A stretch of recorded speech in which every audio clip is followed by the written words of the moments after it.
Hello guys, it's Jdyo, and I decided to do a little bit of a different video today.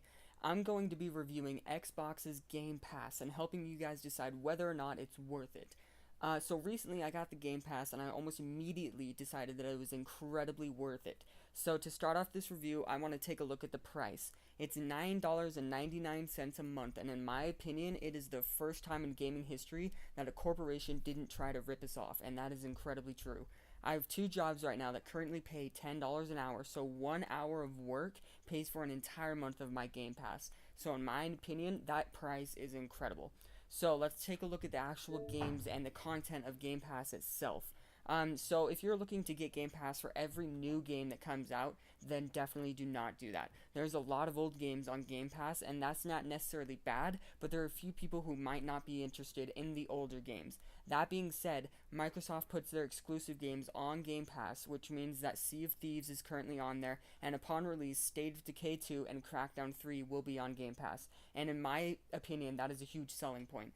Sea of Thieves is $60 and State of Decay will be $40, and that's already a great deal for $10 a month. And there's tons more games too. Like there's so many games I couldn't even list them all or think about them all. Like there's lots of games and I don't even know where to begin. So I just usually go to the all games A through Z list. So yeah, that being said, if you guys honestly don't care about huge title games that are older, this probably isn't for you. But there are some incredible content and in Game Pass. Seriously, like there's so many games that I have thought about trying in the past, but I didn't want to dish out $20 for an Xbox 360 game that I probably wouldn't even play very much. And honestly, Game Pass has been amazing for me personally.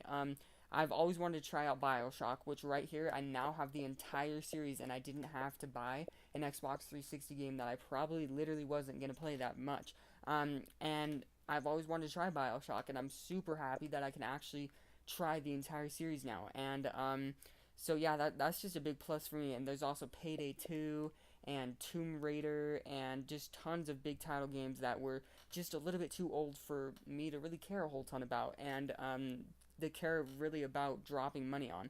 So I really wanted Sea of Thieves, and I think that was the biggest selling point for me in this Xbox Game Pass was Microsoft's new AAA game, which is Sea of Thieves.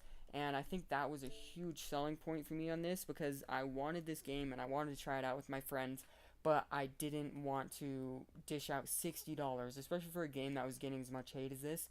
So, Game Pass was incredible for me, and the fact that I could get Sea of Thieves without having to drop $60 right off the bat was awesome.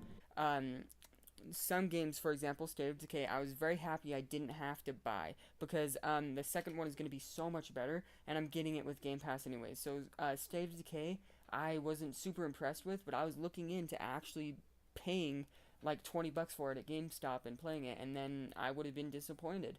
And so I'm really glad that I could try it out and realize that with Game Pass. So I know what some of you are thinking. After 6 months, you've spent $60 on Game Pass, which is a full game, and a whole year is $120, and that is definitely a lot of money. But the thing that helps me out with that is that $120 over the course of an entire year. So that's widely dispersed money, and I don't have to drop $120 at once. It's just $10 a month over the course of a year. So it's not too bad when you look at it that way, that you're not dropping it all at once. So after this is all being said, is Game Pass really worth it? My response is only if you're interested in the games, because the price is incredibly reasonable. So are these games that you'd want to play? And honestly, if you see more than 4 or 5 games that you want to try, I would immediately say it's worth it, because if you play these games and are done with them in a month or two, you can just cancel your subscription. So if you see a couple games in here that you're like, dang, I would really like to try those out, then just play them out. Just play them and binge play them, and then if you really honestly don't like any of the other games in Game Pass, then you can just cancel your subscription. You just played 4 or 5 games, which probably, depending on the games, could have cost you $100, and you played them out, you played your heart out with them, and then now you're done with them, and you can just cancel your Game Pass subscription.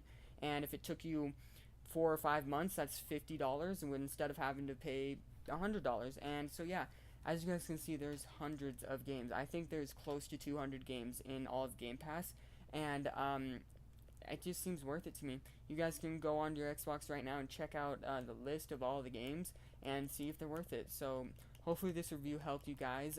I know that it really helped me. I really think it's worth it in my opinion. So hopefully this helps you guys out. And I'm Jdyo. Like, comment, subscribe, and share. And let me know if there's a game on Game Pass you'd like me to do a video of. So see you guys later.